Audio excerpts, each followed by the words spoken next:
Welcome back to I Now Pronounce You Divorce.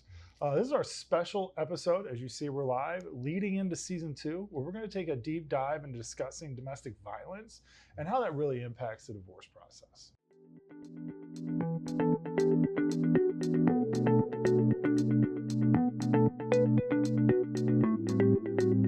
We're joined today by a guest that I think has a lot of insight into where it seems like so many of the questions come from for our clients, right? Yeah.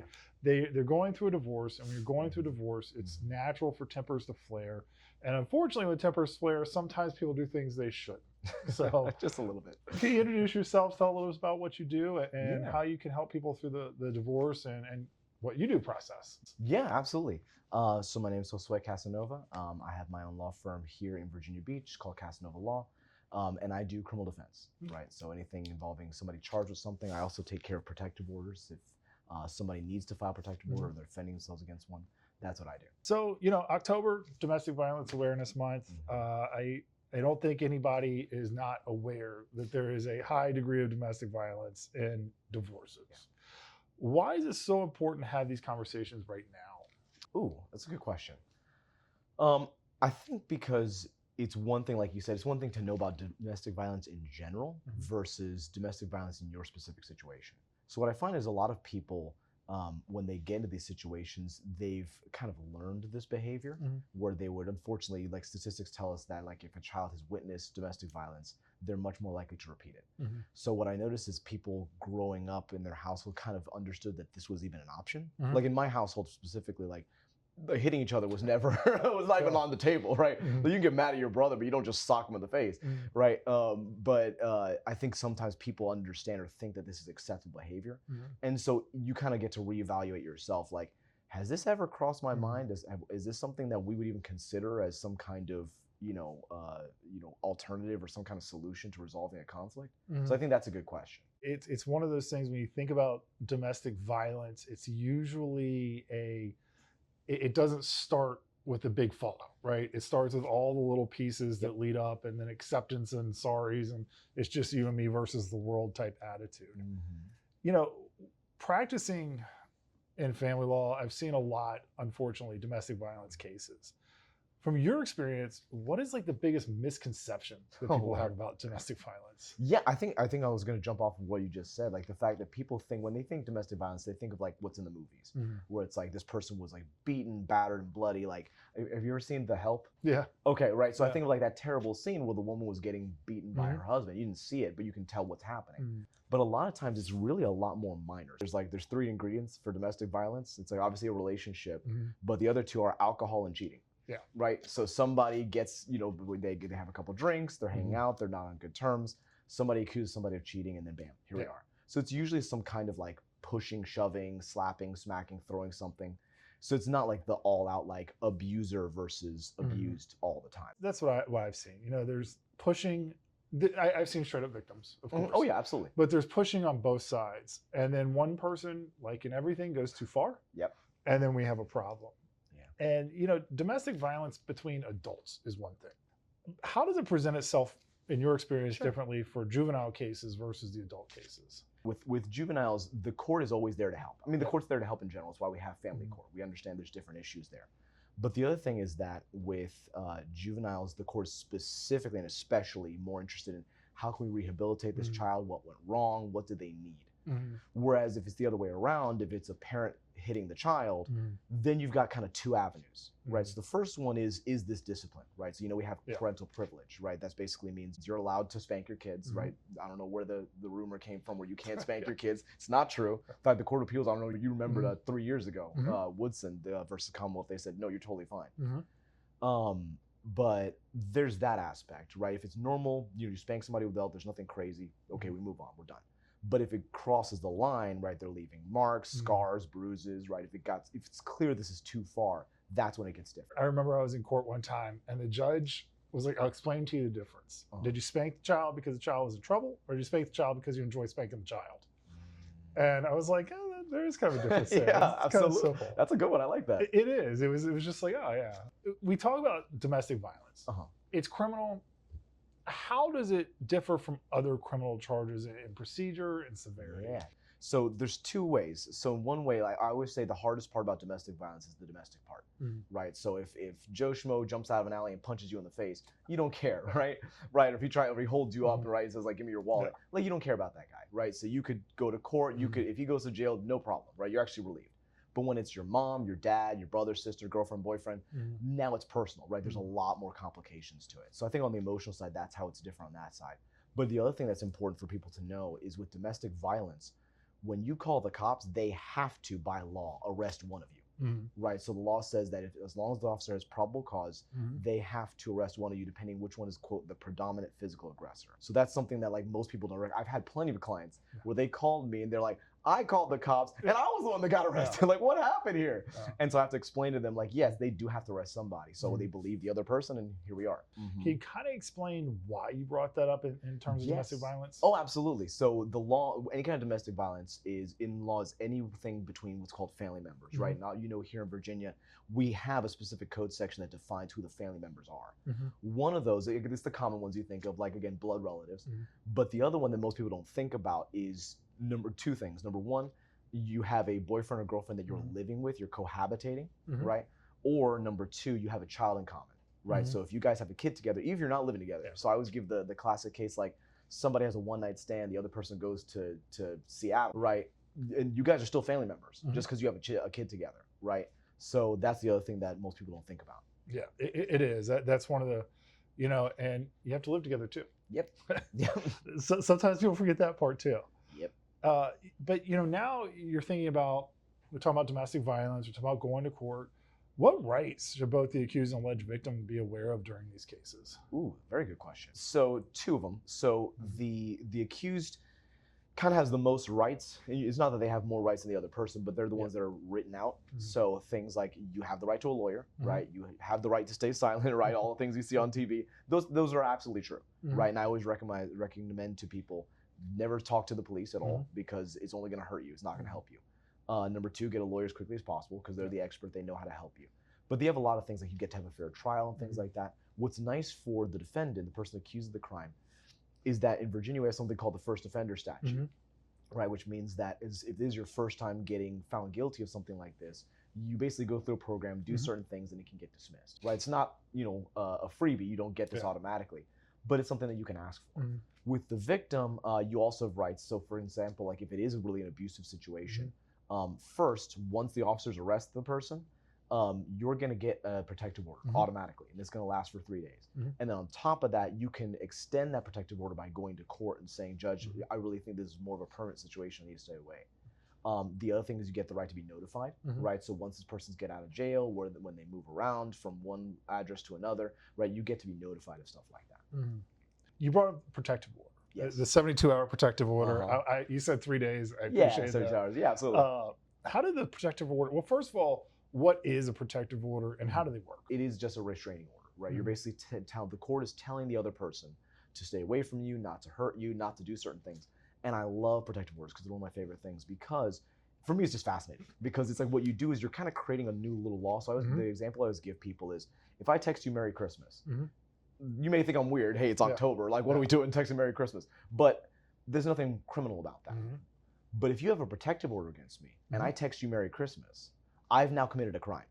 Right? And that's really the teeth of a protective order. So it's not just that the court orders them not to do certain things. It's if they do those things, they can go to jail. Right? So that's really how the protective order helps people. In protective orders, I think one of the things that's always driven me crazy when I'm defending a protective order, and I love when I'm trying to get a protective order, is how many rights the court can carve out, right? In that instance, the court can say, you can no longer see your children, you have to continue to pay the mortgage, you have to continue to pay all the car, and you can no longer live here. How do you discuss with clients that they can't even go into their home and get clothes? Yeah, one thing that I find helps with clients is try and explain things in terms of the court, right? So it's not about you did this, you didn't do that, because it's not my job to judge somebody, right? Like, I wasn't there, I don't know what happened, right? Even if I have my own opinion, that's not it's not my job, it's not my opinion. So what I always tell people is, okay, what they believe, what the court believes is that you're the abuser. So because they believe that, this is what they've done. Right? So then it seems a lot more reasonable to people. It's not just like, hey, you're the bad guy, you did something, therefore you're punished. It's more like, well, this is what they said. So think about, put yourself in their shoes. So as we're talking about protective orders, you know, I think we've really been talking about that first blush, right? You go in, you ask for a protective order, or you just found out that you have a protective order against you. Now you got to litigate the silly thing. Yep. If you do have to litigate. So what kind of evidence can you bring in for those? I mean, basically anything. Just like any other case, you bring in, you know, videos, text messages, things like that. In fact, they used to have a rule where you had to bring the phone in, and now they've allowed screenshots because that's what people were doing anyway. But it's any kind of evidence. So you can bring in anything. You can have people testify. What I love to tell people is, because most people don't know this, your testimony is evidence. Yeah. Right. People think like evidence is like, oh, I gotta have a video, a picture, a text message. I gotta have the document. No, you don't need any of that. Right. In Virginia, just one person testifying is enough. So that's something I like to tell people. Now, the more stuff you have, the better off you are. Right. But yeah, like specific stuff like, if you have any marks or bruises from when the person hit you, you know, or if there's a lack of that, if you're trying to defend yourself. Or another thing that people use all the time is, well, after the protective order, this person contacted me, right? So how are they scared of me, and yet they're also talking to me? It's also a slippery slope because that's very common in domestic violence cases, and a lot of judges know that. So they're like, I'm not going to give a whole lot of, you know, weight to that. But that's another thing you can talk about. Absolutely. It is. And, you know, when it's not uncommon for protective orders and criminal charges to flow together. It would be very uncommon though if the trial dates happen on the same day. Yeah. How do you handle that? It's funny. I have had that happen. Yeah. But it's only a situation where the judges agreed, like, let's put it all together, because that's something that's important. And it's the same thing, you've experienced it in the family law cases. Once a criminal case gets involved, everything else gets pushed back. Let's wait till after the criminal case, because you have the right not to testify, right? The right not to incriminate yourself and stay silent. So the court is almost always going to wait until that gets settled, because once you say anything in a civil case, like a protective order case, family law case, custody divorce, that can now be taken and used against you later in the criminal case. Oh, well, he admitted it, or she said da da da da da, right? So that's it will happen every once in a while, but it's much more common to just kind of push it out. Some of our courts will actually allow you to do the criminal and the protective order hearing on the same day, but that's a trap as well because of the standards of proof. Can you kind of explain that? 100%. Yeah. So just like so protective order is a civil case, so that means you only have to prove something by a preponderance of the evidence, right? I like to tell people it's like 50%, right? Are we 50% sure this is true, right? At the end. If you can do that, you won. In a criminal case, the standard's a whole lot higher, right? They have to prove beyond a reasonable doubt. And I tell people that's like 90% or 95% really. So are we 95% sure that this is real? And so the reason for that is because there's two different punishments, right? It's not really a punishment in the civil sense, but there's two different things that can happen, right? With a protective order, you're restrained, you can't go to your house, you can't get your clothes and things like that, but you're not going to jail, right? You're not losing your freedom, and you're not even losing money in a protective order case. But in a criminal case, you can go to jail, right? So that's why the standard's so much higher. So it's important to clarify, and judges are usually pretty good about this, but as the attorney or as the person asking for it or defending yourself, you want to make sure you lay that out. Like, okay, for the protective order, they didn't meet this standard, and for the criminal, they definitely did not meet this standard. When I practiced I used to step into some criminal. I absolutely would fight having the hearings on the same day, because while I did respect the judges, we're all human, right? It's hard to sit there and say, well, you didn't meet the criminal standard, but I still don't like you, so maybe there should be a protective order, versus coming back on a new day and making everybody relitigate everything. That makes your clients mad. No, and this what I tell people all the time. It's like, it's kind of the same as like when people want to talk to the police and like kind of like argue their way out of a ticket. I'm like, this is not like, there's no such thing as street court. No. Right? So you can't do that ahead of time. And I always try and reassure people by saying, it's not about never, it's about later. Right? So you can do it. You will have your chance to have your say and get this all taken care of. Just wait. Right? Because if you try and knock this out on the same day, you're running the risk of what you just said. Right? But if you push it out, you're like, yes, this is going to take time. I know you don't even want to have this thing, let alone have to go back to court 15 times. But would you rather have a higher chance of this getting knocked out? And most people say, yeah. But how do you talk to your clients and say, look, the reality is you got some things going on in your marriage. There's likely going to be a divorce following this. And the divorce, even though like you said, pushes it back, there's some realistic things we have to discuss. How do you do that? Whatever happens here is going to echo throughout the divorce. That's how I explain it. Mm-hmm. So like I had somebody who called me, and they didn't actually hire because they decided to take care of it on their own. But basically it was a protective order. So it wasn't a criminal case, but there's like protective order. He says, I don't even know why she's complaining, da da da da. And I'm like, okay, that's fine. And I called him later to see how he was doing. And he's like, yeah, the judge entered the protective order against me, and now I can't go to my house and all this stuff. And she entered, and I'm like, you just lost the battle, my friend. I didn't say this because like he's not my client, but I'm like, bro, you just lost. Like, for lack of better terms, you're not being smart about this because like she's gonna hammer you with this in the divorce. And more importantly, this is why I say this, even if it's not a malicious thing, judges respect other judges, and they have to look at the record. So even if you're the nicest person in the world and they're like, oh no, I think you should get this and you should get this, they have to go by what's on paper. And if the paper says you had a protective order or you had a criminal case, you were found guilty, they have to go by that. And that becomes even amplified more when minors are involved. Sure. How does the court handle it when children solve the domestic violence issue? It's an aggravating factor, is what we say in the law, right? It's one of the things you look and you're like, not only did you guys get into this nonsense or you're doing this stuff that you shouldn't do, even if you had no kids, but the kids saw this, right? Because again, remember and especially in custody cases, the only person that the court is trying to take care of is the child because they can't take care of themselves, right? And that's why we want to specialize in juveniles and take care of those cases because they can't, right? And that's one of those things where the court will always look at that and say, listen, you are the adults, you're responsible. They don't know any better. They can't protect themselves. When you're representing juveniles, right, you have somebody, and a juvenile is anybody that's under the age of 18.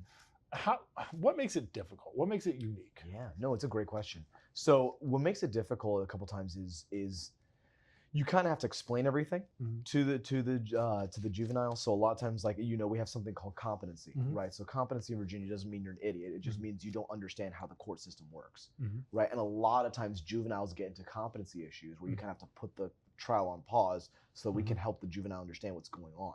And my job is, so like, if I talk to an adult, even if you don't know the legal system, you've seen TV, you know the courts, you've talked to other people, you know what court is. With juveniles, a lot of times they don't understand.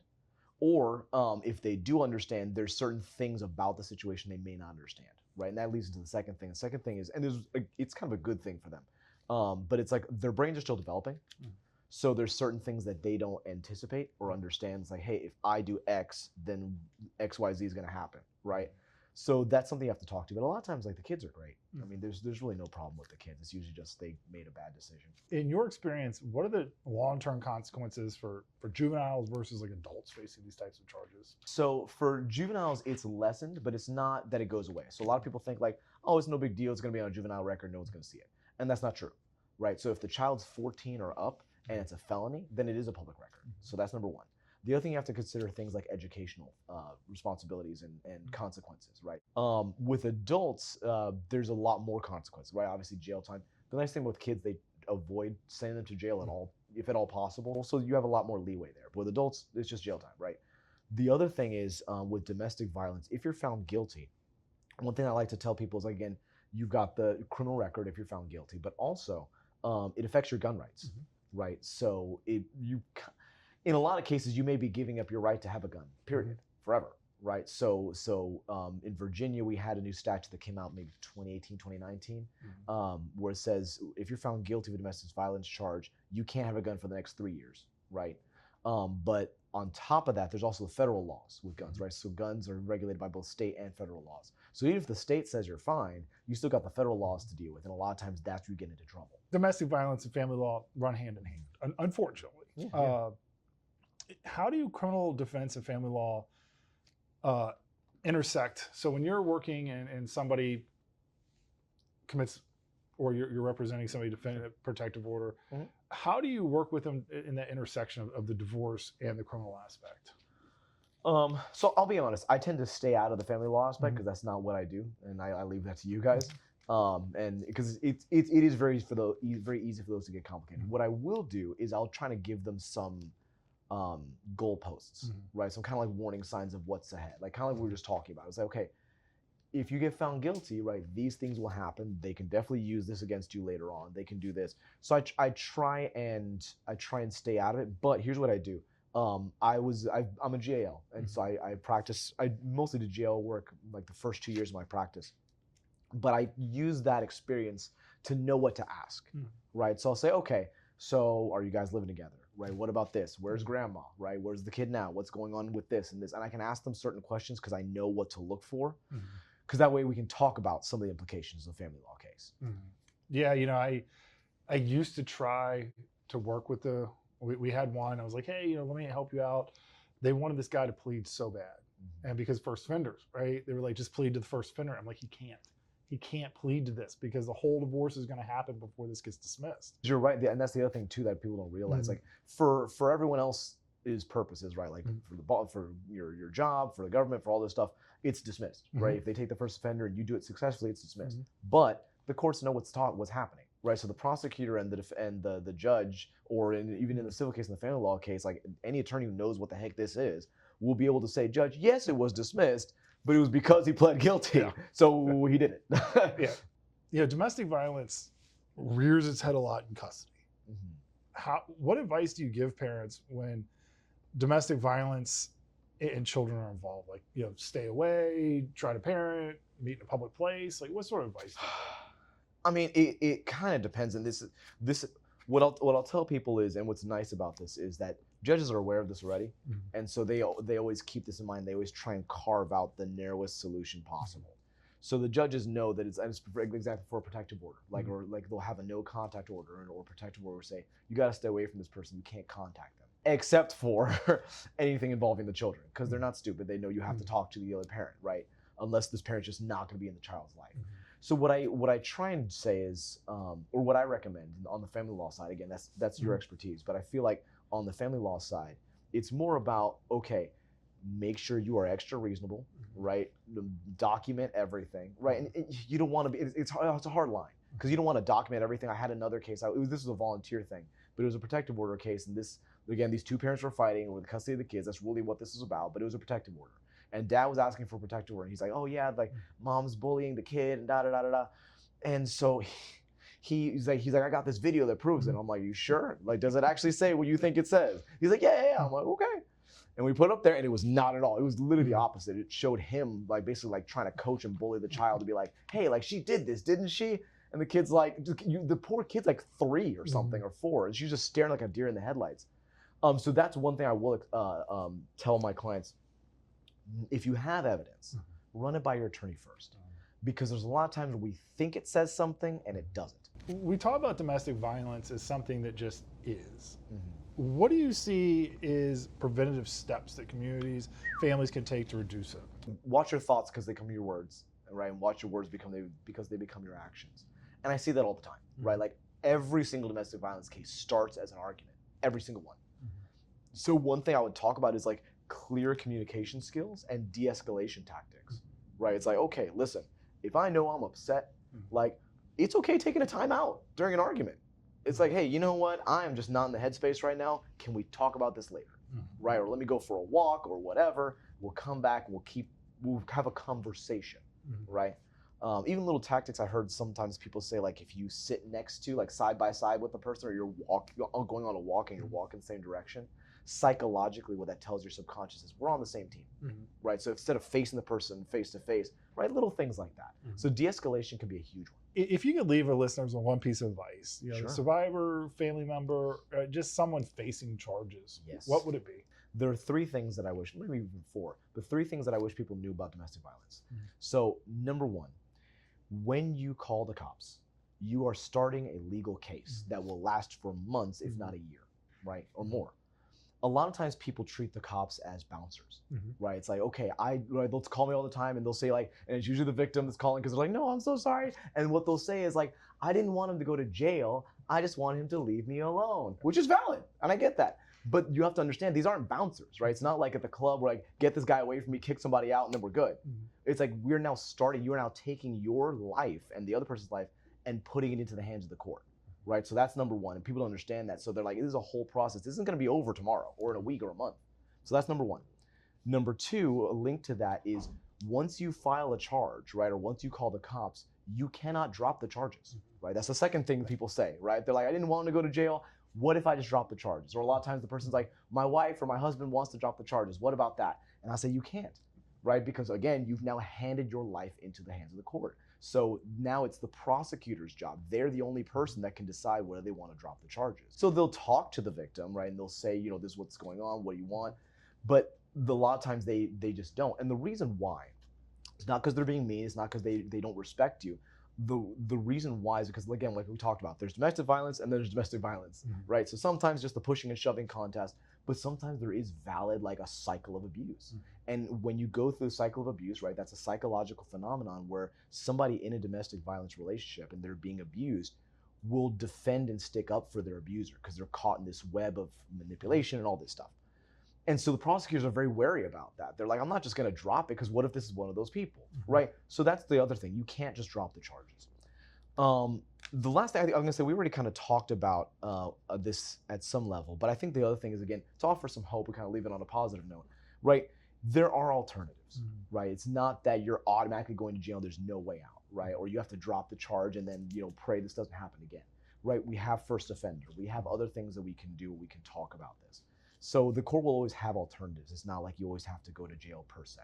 So I would say recommend talk about that with your lawyer. Well, thank you very much for joining us. Yes. And if our listeners have any questions, we're going to put your contact information below and we can go from there. Awesome. Thank you so much. much.